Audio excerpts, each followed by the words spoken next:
Un dimanche, après le culte, l'homme de Dieu a parlé sur la vie des couples, la vie de famille. Il dit ceci: tous ceux qui ont un projet de divorce, venez devant, je veux prier pour vous. Et pendant un bon moment, chacun est en train de regarder son voisin, sa voisine, qui sera le premier à aller. Personne ne part devant pour compter pour lui. L'homme de Dieu continue en disant: si tu as peur du regard des autres, si tu ne viens pas que je prie pour toi, tout ce qui aurait arrivé juste après ce programme serait de ta faute. Et c'est en ce moment que les hommes maintenant ont eu le courage de marcher vers devant pour se présenter à l'assemblée. Si on essaie de les dénombrer, c'est plus de 200 personnes. Je n'ai pas dit ceux qui sont en train de divorcer, ils sont partis déjà. Non, ils ont un programme. Tellement c'est chaud dans le foyer, tellement il n'y a pas de compréhension, il y a des querelles, personne ne supporte l'autre. Ces gens-là ont un projet de divorce. Et l'homme de Dieu a prié pour eux et il a mis fin à cela. Ma curiosité m'a poussé à quelque chose. Je suis parti dans le net. Les résultats sont visibles dans les réseaux sociaux. Vous pouvez aller les chercher. Entre 2019 et 2023, on parle de 2083 divorces qui se sont prononcés dans les tribunaux. Les résultats sont vérifiables dans les réseaux sociaux. Je ne parle pas de ceux qui se sont vus dans les maquis, ceux qui se sont enceintés et se sont pris à un moment donné, ça ne va pas, ils se sont laissés. Non, je parle de ceux qui ont eu l'occasion d'aller à la mairie. Après la mairie, ils sont partis à la mosquée ou bien à l'église. Le riz a été partagé, les gens ont mangé, tout le monde a souhaité tout ce qui est bon, le meilleur, les enfants et tout. Et c'est ces gens-là qui sont répartis et on dénombre le nombre. Et lorsqu'on essaie de faire certaines analyses, les gens se marient pour plusieurs raisons, pour des raisons financières. Et très souvent, lorsque vous attendez les jeunes filles parler, on construit maison sur maison. Ouais. Elle est bien informée que le monsieur est en couple. Le monsieur a sa femme, ses enfants. Mais elle veut aller comme deuxième femme parce que tout est assuré. Elle n'a plus quelque chose à donner. Elle ne va pas contribuer. Le monsieur a déjà tout assuré. Donc, c'est venir profiter seulement. Ouais. Et lorsqu'on les parle, et lorsqu'on essaie de les raisonner, elles font savoir qu'on construit maison sur maison. D'accord? C'est bien. C'est possible également de déconstruire maison. C'est ces derniers qui partent et à un moment donné, les querelles commencent en famille. On peut essayer de voir d'autres raisons. Ça peut être la beauté ou bien la forme. Lorsque nous pensons les amis qui fréquentent les maquis et tout, tu vois la jeune dame, c'est sa forme qui te plaît, c'est le teint qui te plaît, elle est belle. Vous n'avez pas pris le temps de se connaître. Vous n'avez pas pris le temps de connaître le comportement de tout chacun. Qu'est-ce que je peux tolérer? Qu'est-ce que l'autre peut tolérer? C'est quoi l'autre ne supporte pas? Dès qu'il s'énerve, c'est quoi il est capable de faire? Quels sont les mauvais comportements ainsi que les bons comportements? Chacun a son côté positif ainsi que son côté négatif. Vous n'avez pas pris assez de temps pour étudier l'un l'autre. Et dès lors que tout ce qui est là, le visage, les comportements ne sont pas réunis, elle regarde juste la forme, le teint, tout est nickel, ils partent ensemble. Quelques temps après, les problèmes ne font que venir.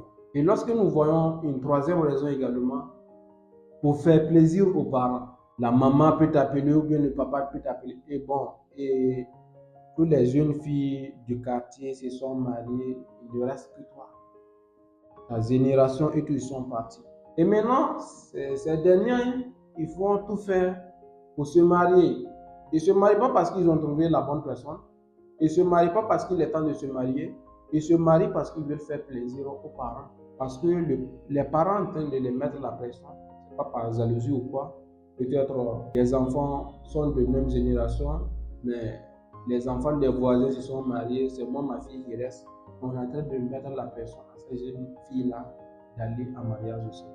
Ou bien le jeune homme, il est là, il est en train de se chercher. et tout le monde en train de lui mettre en pression dans la vie de foyer. Si nous essayons d'étudier certaines données, ça nous permet de préparer notre vie future. Si nous prenons l'exemple, si je prends l'histoire, si je suis en train de vous parler des résultats de 2019 à 2023, c'est pour vous permettre de connaître ce qui s'est passé par le passé, essayer de positionner à l'instant T et maintenant essayer de visualiser votre futur.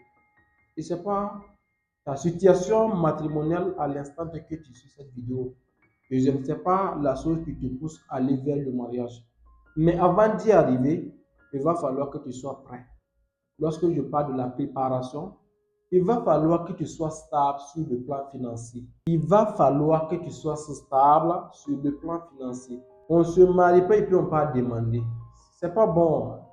Tu ne vas pas supporter. Il va falloir que tu sois stable sur le plan émotionnel. Qu'est-ce que tu es prêt à supporter? Les frustrations de l'autre. Lorsque l'autre dégage une énergie négative, est-ce que vous avez le même projet en commun?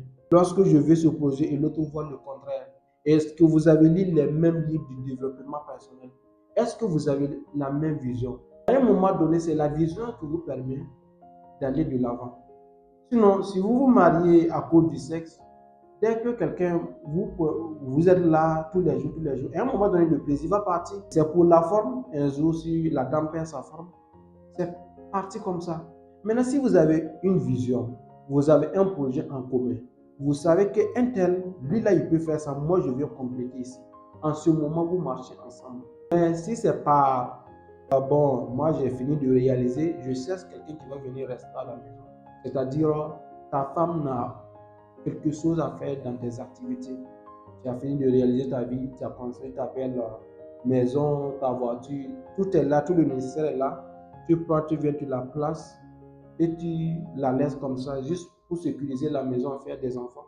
Le mariage, c'est au-delà de cela. N'entrez pas en mariage si vous n'avez pas encore fini de vous amuser. Entrez en mariage et puis le lendemain encore, c'est quoi, tu veux sortir aller dans boîte de nuit. Et si l'autre sortait encore, est-ce que tu allais supporter? Posez-vous des bonnes questions avant de s'engager.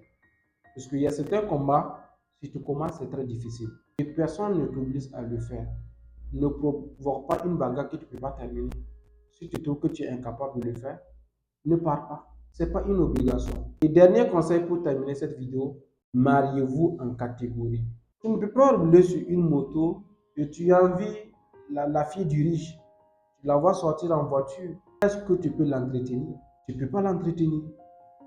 Et toi, la jeune fille également, tu ne peux pas être devant ta porte, il n'y a même pas portail. Et c'est le fils des millionnaires que tu veux. Ne sois pas étonné un jour qu'on te maltraite.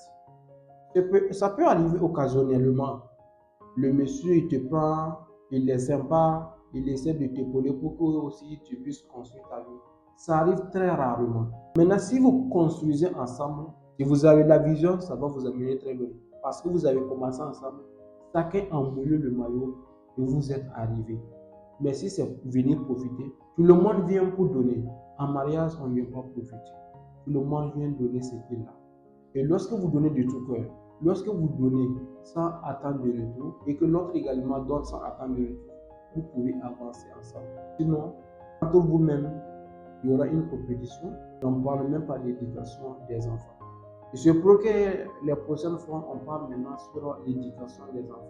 S'il y a un sujet qui te tient à cœur, tu peux nous laisser ça dans les commentaires. On va les développer. Ça peut aider ton proche. Tu peux également liker, partager. Ça nous encourage aussi de nous rassurer qu'au-delà des fesses que les gens laissent sur TikTok, au-delà des comédies que les gens ont de suivre à longueur de journée, il y a des gens au moins qui prennent du temps pour écouter ce qui est utile, ce qui peut apporter un plus dans leur vie. C'était Élisée, je dis transforme ton corps, élève ton esprit et tu verras que tu vas inspirer le monde. À très bientôt pour d'autres vidéos. Ciao, ciao.